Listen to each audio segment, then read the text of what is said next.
have this large population develop and control this network, or that because a network is coming so important, it's not coming so important, people are coming to this area. I don't think people create the economy or came here because of the economy. The economy being kind of a technical, kind of advanced word here, but essentially all about is trade of goods is the economy. But a very large society, very extensive community, very respectable size by our standards today.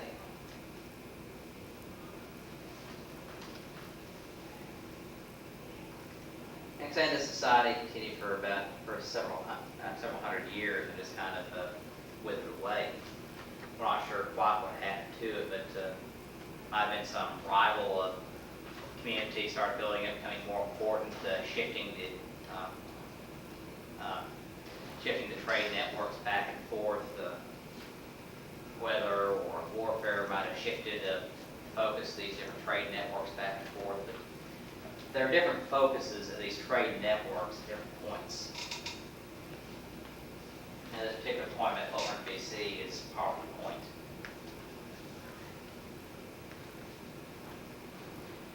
But after about 500 BC,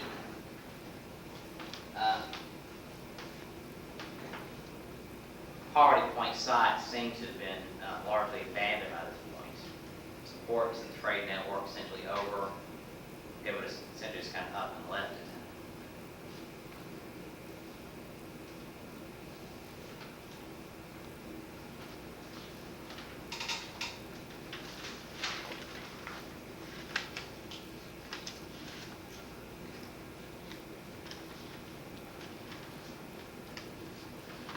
I have a couple of other areas in particular major areas. One of them is called the Woodland era. Covered roughly from about 500 BC, about 900 AD.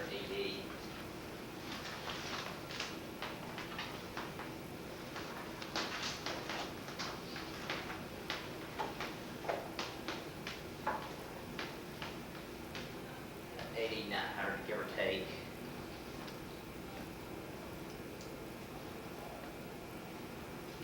What we start seeing the woodland era is more and more domesticated agriculture. Not so much relying on the hunter-gatherer system, something going out foraging, but actually going out and planting crops. We see much more harvesting of grains in this time period. And because it's used domesticated grains, we start seeing what archaeologists kind of call the container revolution. And not an actual political revolution, just kind of also we start seeing this flourishing of pottery design, pottery techniques. People using pottery back and forth all the time.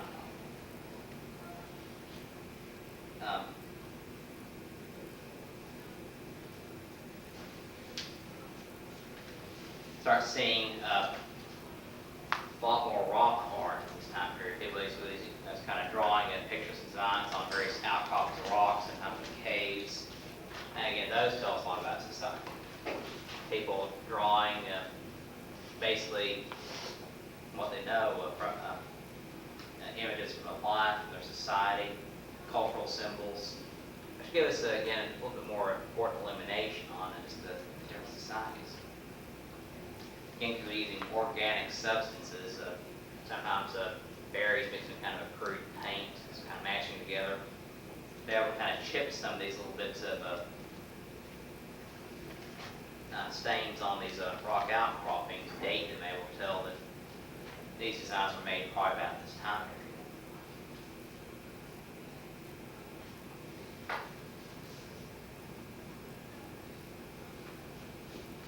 They also start seeing in the woodland era development of kind of a more social hierarchical system in this part of the United States.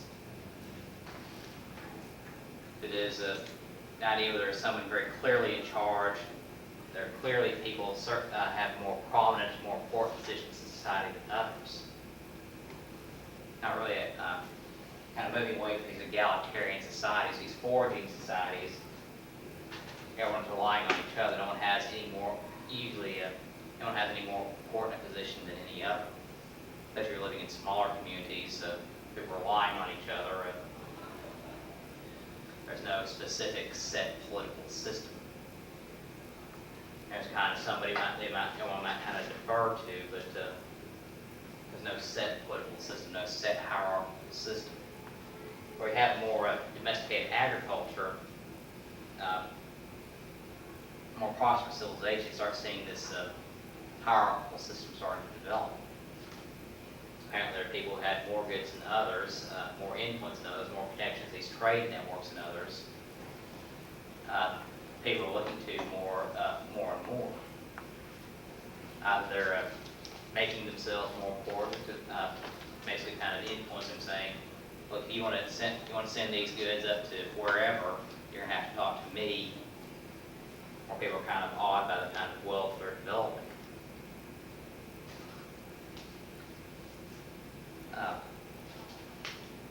So these kinds of civilizations, like I say, in civilizations we have a lot of material goods. You develop kind of you have all this kinds of people are the kind of the wheeler dealer types. People are basically what we call horse traders. Start with a little, and by trading their way up, able to get a lot out of it. And these trade networks, these more sedentary societies, start seeing that more and more often. Somebody might have excess or something, and want to try to get something else for it, so they trade it up. Basically, come to a trading post with a pot and come out with 5 or 6 horses or something. It's the kind of people who are able to talk their way into anything. And because of that, these particular individuals, these societies, were able to kind of understand how these networks worked, had connections, were able to kind of barter and trade, and people could kind of, and the different people in these communities would kind of come to them, kind of basically do their trading for them. Or sometimes they're able to use their influence, their kind of wealth and prestige in the society, kind of force people to kind of do their bidding for them. They want me to take these goods at this point, well, I need you to do such and such for me instead. Or I don't want to do this, but you need to, but I'll give you this if you do this for me.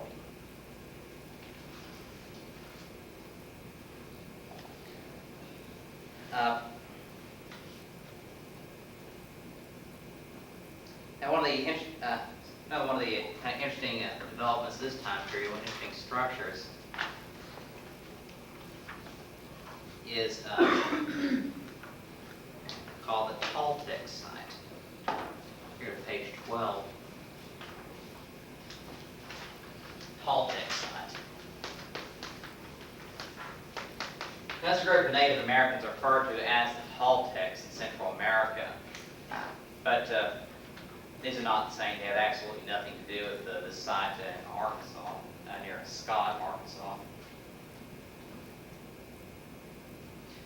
But in the 1800s, the guy who owned the land in this area discovered all these mounds and designs on his property left over from centuries before. Automatically assumed, well, this was built by the Toltecs.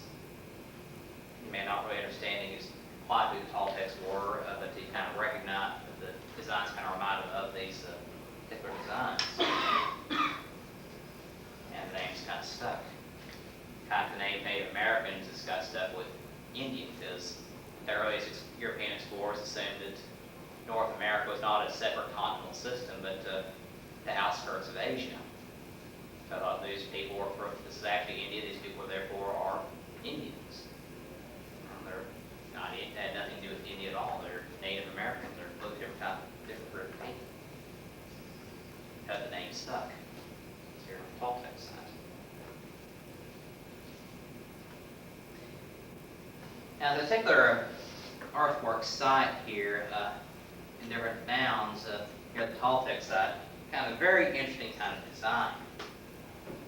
Essentially what you have is a calendar. And not kind of a wall calendar. It's basically this huge kind of complex relying on the rising and setting of the sun at particular points of the year, rising and setting of the moon at particular points of the year, and setting rocks and mountains with a certain pattern. Essentially, they're able to make this kind of calendar work. Because you notice at different points of the year, and if you're really paying attention to it, the sun will rise and set in slightly different positions. Summertime, the sun will set further north, wintertime, a little bit further south. And by using these different mounds, people at this time period, particularly in this area, are able to kind of determine, okay, we're getting close to a particular time of year that such happens, the summer solstice or the winter solstice. And they'll kind of plan their activities accordingly. So they know the sun's at this particular position, the stars are aligned at this particular position this time of year. It means it's time to plant. Sometimes it's time to harvest. Now there's time for school to start, that kind of thing. Now they didn't have formal schools. But as you can see, these mound calendar is actually extremely accurate. Stonehenge in England is actually a giant calendar. It's all sorts of these different sites are. You see all sorts of these different sites this time period all over the world. About 3000 BC to about 500 AD. But mostly in Arkansas and in America in general, here in the Woodland area, about 500 BC.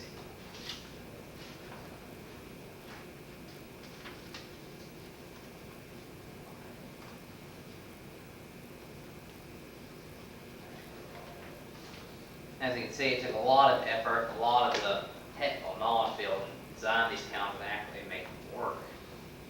Building large mounds, large stones just in place. It took the knowledge of hundreds of years, very technical mathematical knowledge to be able to design these calendars like they work. And to tell somebody we're building a calendar, obviously is indicative of a hierarchical society with a very specific, important, very well and deeply ingrained religious beliefs. That is, they have to believe that there's a particular importance why they have to know these particular points a year. Not just for harvesting, planting, but also for religious purposes. A lot of the planting and harvesting ceremonies you can see developing in these different societies. Also, not everyone's going to be really around heavy rocks moving earth for no reason at all. Someone basically had to tell them to do this, or tell them it was important to do this. People believed enough, had enough faith in them that they did it.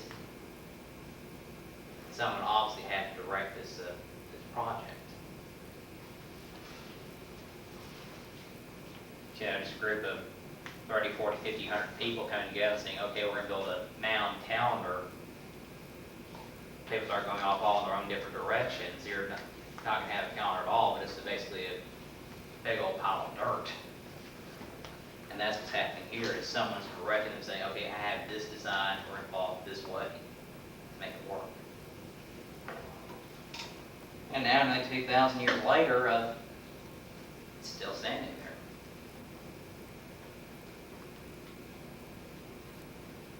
Now, the next major period is called the Mississippian period. We're going to go ahead and take a break. I need to take that, I would say, 5 minutes, so I'll be back at 50 after the hour, 10 till. Take a minute to stretch our legs and kind of freshen up this. Are there any questions on any of this? All right, take 5.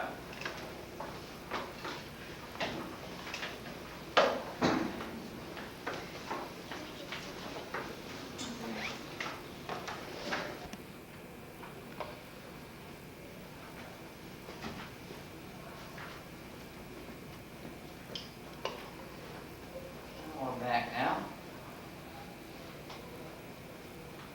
The period we're going to talk about now is referred to as the Mississippian period.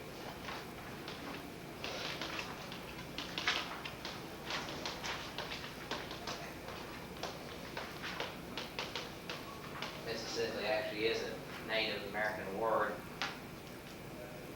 This particular period is called Mississippian because the importance of the Mississippi River and the trade network. As a trade network, particularly for the eastern United States. Roughly takes, this is the last major period of the Precolumbian era. Extends well into the area of the era of the European exploration. At the time the Spanish and the French were starting to gain control of the interior of the United States, what is now the United States. The Mississippian period was still in progress. The trade network is still very active. They're slowly being supplanted by European influences. They generally from about 700 AD.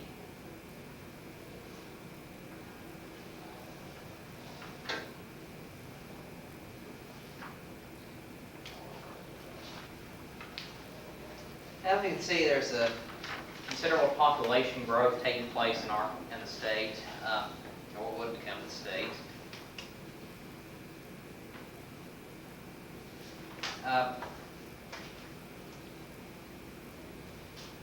See a lot more variations in pottery designs, kind of a revival of this trade network up and down the Mississippi River. Everything just really kind of get going. So when the Mississippian period actually ends, it's hard exactly to say. Just kind of peters out. The book here dates it to 1541, dated De Soto's expedition, but there was still considerable trading going on among Native American tribes in the years afterward. The handout we have dates it to about 1650. Speaking of date almost kind of random. When the French arrived in North America, they used the Mississippi River extensively in trading, particularly with Native American tribes. Essentially, the French essentially take over control of the Mississippian trading network. Control for until mid-18th century. We see several technological advances take place, particularly within agriculture, particularly kind of a handheld tilling implement. We see basically kind of handheld tiller.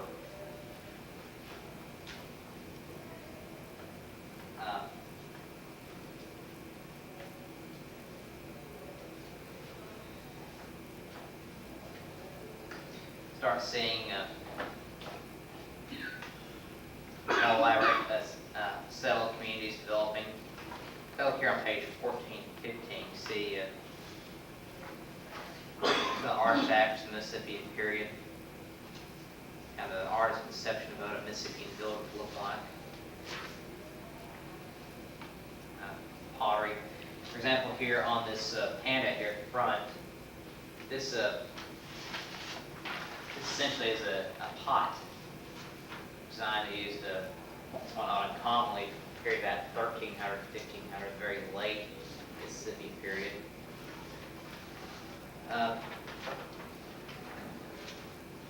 Basically a picture of a face. Used to store things in. A lot of people would do that, I don't know, but it's something I thought was kind of neat. But these, again, all kind of different examples of artifacts in the Mississippian period. As you can see here on page 15, kind of a Mississippian village, kind of a stockade kind of design, using a lot of fences around it, kind of crudely for tents. Kind of huts made out of grass, wood, branches, kind of whatever they could find. And kind of the central complex here used for various community activities, storage, whatever else they decide to use it for. And there are kind of bowls and pots, tools, you can see here on page 14.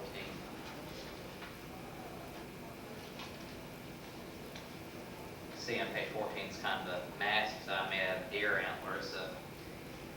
apparently used for some kind of ceremonial purposes.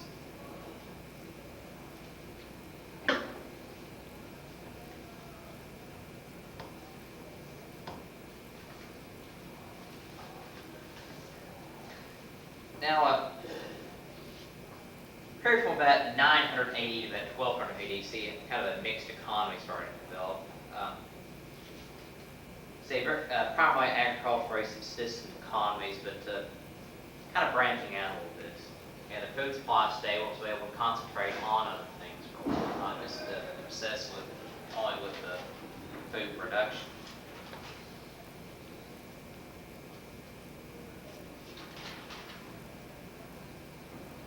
As I said, throughout this time period, the specific concentration on specific grains would also work on other food products and trade in various different artifacts. Population is growing considerably. Supported apparently by three major crops: corn, beans, and squash.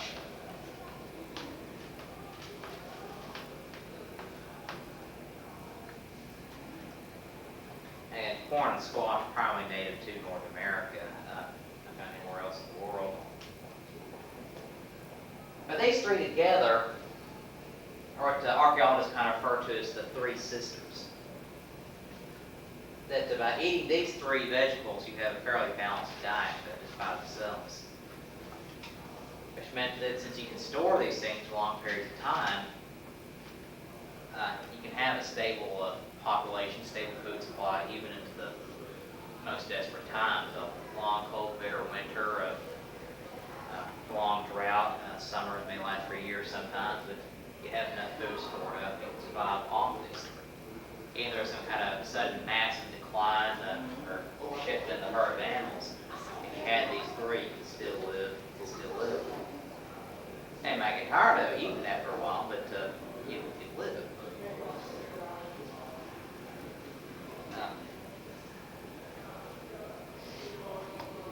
Now, all the tribes in the southeastern part of the United States, from our region, about to eastern Oklahoma, eastern Texas, on back up to the Great Lakes and the Atlantic Ocean, they're almost all agricultural tribes, particularly about this time period. Stable food supply, they're able to know how the agricultural area works. They've mastered agriculture, farming societies, permanent settled communities. Now, the stereotypical image we have of Native Americans from old Western movies is that of the Plains Indian, more mobile tribes. Now, the Great Plains of the United States, it's a little bit drier, and those societies are able to find a subsistence and basically still living primarily the hunter-gatherer existence, following the buffalo and other herds animals up and down the plains for generations. But in this part of the country, more settled farming communities.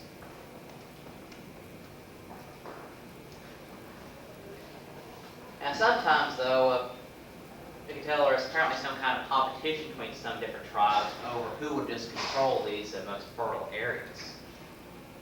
Essentially, warfare over fertile farmlands apparently would be the case sometimes. As is kind of leading to the kind of design you see here on page 15, the kind of fortified kind of development. This kind of stockade kind of design, designed primarily for protection. So if town suddenly found itself under siege, they could defend themselves very quickly instead of just having armies run in and out as they felt like.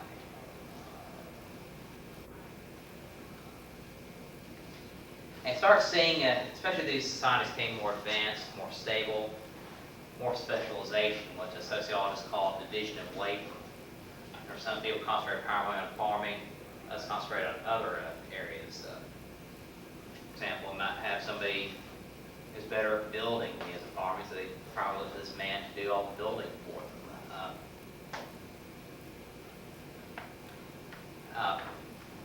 People were more often are the traders or the religious leaders in the community. again, more specialized tasks that people, building tools, for example, people doing different jobs in their society. Now, we can also develop, as trade increased, those people who had access to the trade network, people had looked more relatively well off in society. Generally, more and more often, these groups, these kind of elites in society began controlling more jealously their access to the trade network. And trying to make sure that anyone who wanted to try to move ahead in society, try to gain more profit for themselves, would have to go through them first. Again, moving further and further away from these egalitarian societies, sort of more rigid and hierarchical society that's a certain class society, certain class structure that if you want to do certain things, you would have to go through certain members of the tribe.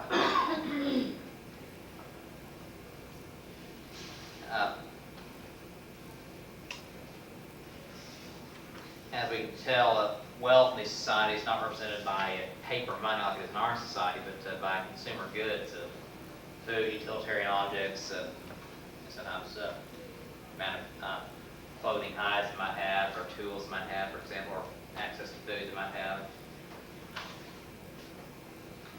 Or sometimes just by possession of non-utilitarian goods, anything that wouldn't use the tool, for example, is jewelry or these ceremonial masks and these different bowls and pottery, things that would not have any kind of important use otherwise, but basically kind of get easy kind of show off their wealth.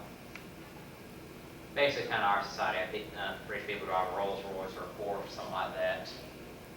Yeah, something they wouldn't ordinarily need, just something to kind of show it off, or that big, huge mansion with the 30 rooms they don't use, just kind of show it off.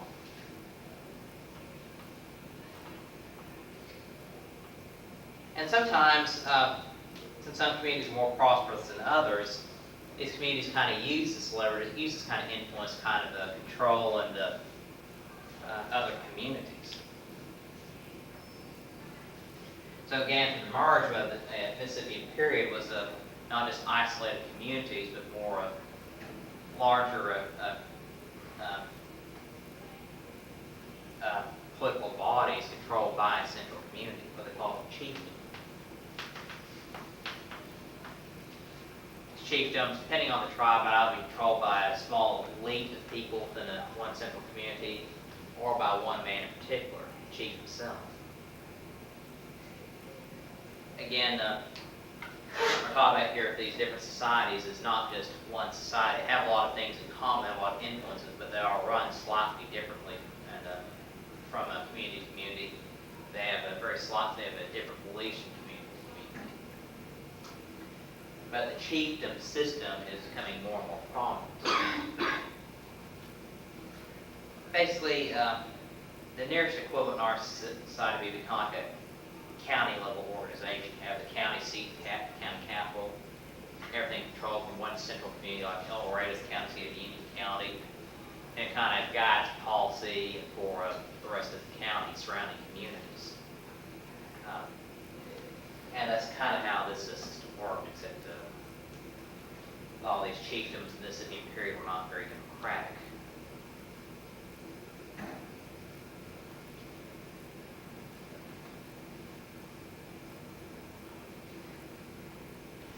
Now, particularly in northeastern Arkansas, we start seeing these larger kind of fortified communities. And so primarily you see these up and along and around the Mississippi River Valley. Now, in the central towns of these chiefdoms, you have a platform mounted in support of the residences, the chiefs, ancestral shrines, various other religious artifacts, ceremonial centers. It's kind of what this main building here is. Basically, the chief's house, kind of a focal point for the community for religious rituals, kind of focus on the political community, whatever else they might happen to be. The houses see here in 15, it's a little small, about 10 meters on its side, kind of square design, 10 meters side, drawing about 3 meters and 3 feet in a meter. It's about 30 feet, about 30 feet sometimes, about 900 square feet, give or take.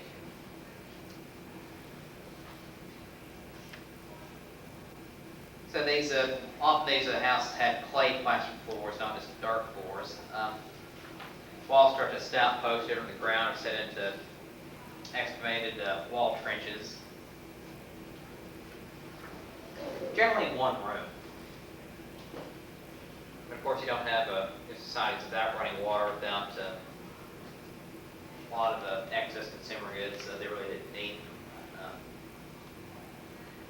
a really fairly good sized house at fairly comfortable surroundings for this time period.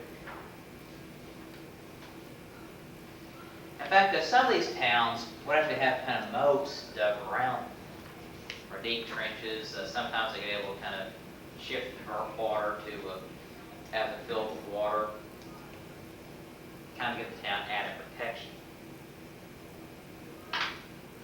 Sometimes these actually would have some kind of little watchtower, so you can kind of watch to see if anybody is approaching the community.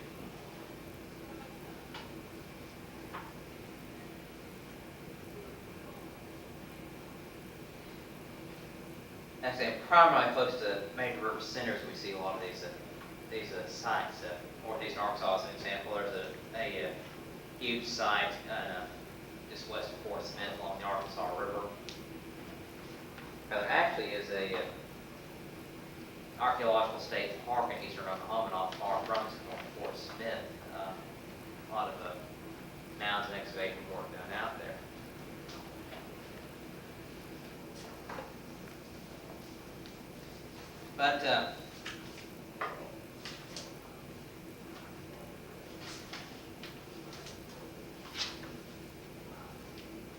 But a lot of these sites, you start seeing, again, a lot of concentration on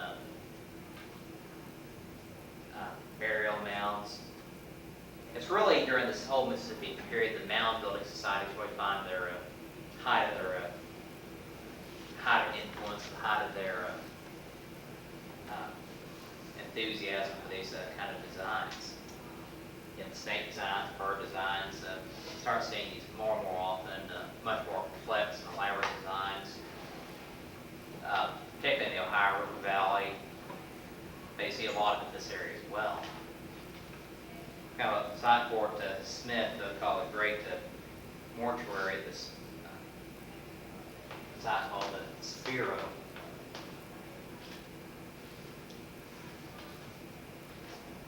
I say numerous individuals buried and sometimes moved and reburied, being conjoined to three peak mound. That's a huge mound, has 3 peaks on it.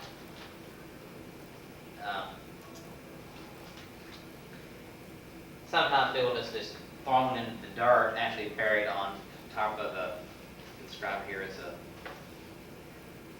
cedar poles. Sometimes covered with shell beads, copper plates. Apparently, the burial gone to this much trouble. Apparently, those are people who were very prominent in that society, using that kind of jewelry kind of adorn a dead body. Obviously, a lot of care went into the preparation of the death of these individuals.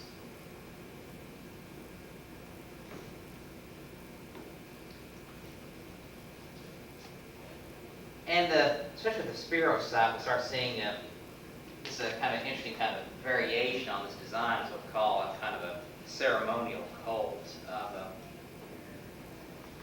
this particular area. You start seeing these different mound designs taking on shapes, not just birds and snakes, also amphibians, spiders. And types of animals that seem to have a specific representation of their religious and cultural beliefs. For example, a lot of Mississippian societies believed the underworld, that is the world of the dead, was represented by kind of a swampy area, dark, swampy area. And so these animals were kind of associated with it: amphibians, snakes, spiders. And apparently using these designs kind of as part of cultural significance, apparently some kind of attempt to try to appease these spirits of the underworld. But a lot of these Mississippian tribes apparently believed in kind of an upper world too, represented by these bird designs, and try to appease these spirits also. These bird motifs apparently symbolize order, creative power.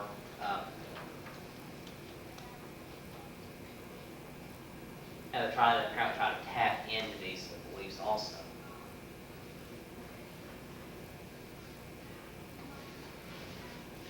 Now,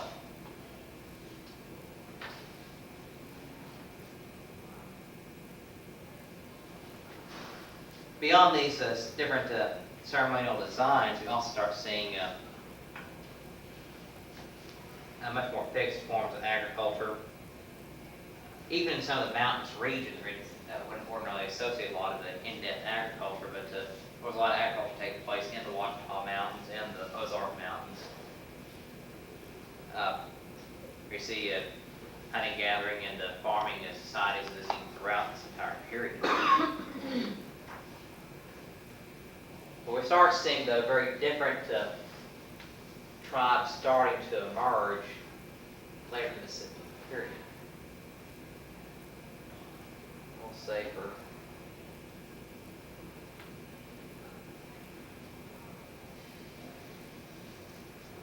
the sake of entertainment, this is Arkansas.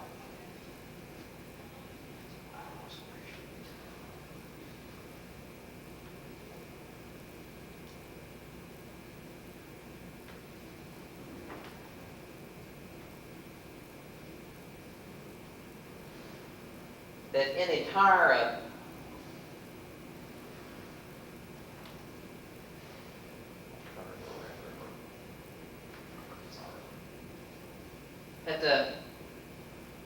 later in the Mississippian period, start seeing three major tribal patterns develop. Probably a pattern in the central part of the state, southern part of the state, basically this area on the southern Oklahoma, eastern Texas, northern Louisiana, and these tribes here, kind of the northern part of the state, the northeastern part of the state, across to the Missouri-Arkansas border. And very different designs started, different kind of cultures developing. And apparently all related one way or another, but having contact with each other, but very different kinds of design, very different kinds of societies and developing. For example, here in the southeast, you don't have some, in the southwest part of the state, you don't have as many large communities.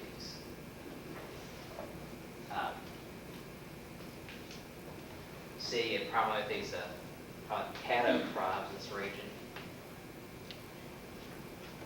much more individualized farms, so kind of separate communities. Essentially, the nearest equivalent on our side would be like isolated family farms. These groups don't congregate in large numbers together, but they do have central gathering places that can come to trade and to have the rituals from time to time. The extensive farming, they're very isolated from each other. In the northeast, you have these large fortified communities, probably Osage. Finally, here in the middle, you have the Quaw. There are various other tribes kind of wandering in and around here, but there's probably three major groups.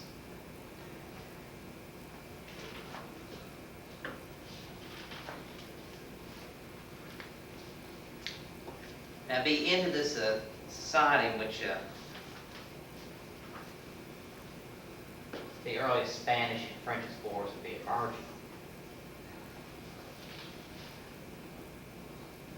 Osage tribes, you have a lot of intents that focus on a settled community, but sometimes Osage tribes is sometimes the entire tribe just go off on a hunting trip for several months at a time. Go off hunting here into the Great Plains, here off into areas of Kansas, Missouri, buffalo hunts, whatever, and then come back in time for the harvest of the fall. Basically, everyone decides to take a big summer vacation together. Quapaws, there'd be a lot of hunting with the Quapaw tribes, but not quite to the extent that Osage would, just moving around. Tend to kind of stay in their own little area.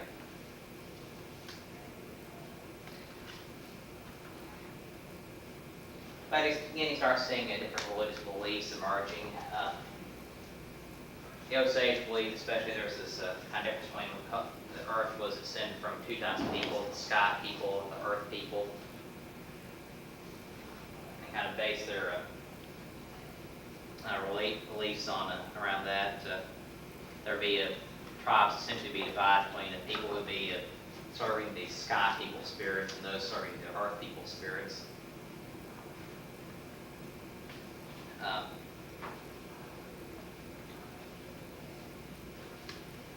But with the Mississippian period in general, although they still see this kind of shifting of a major trade centers up and down the Mississippi River, you see a great deal of stability and a great deal of advancement taking place. Obviously, the most important advances taking place in the period is right up before the arrival of the Europeans. Now, if the Europeans had not arrived, what kind of shape these societies will be today, we really can't say. Well, they've entered another period of decline, only to reemerge later, stronger and more advanced civilization, or they continue to develop. Or they develop written alphabets on their own, or would they simply have been content to live with it as they had for generations, living a way that pretty much had worked very well for them for many generations. They start seeing a lot of major advances, innovations, and a very stable society period.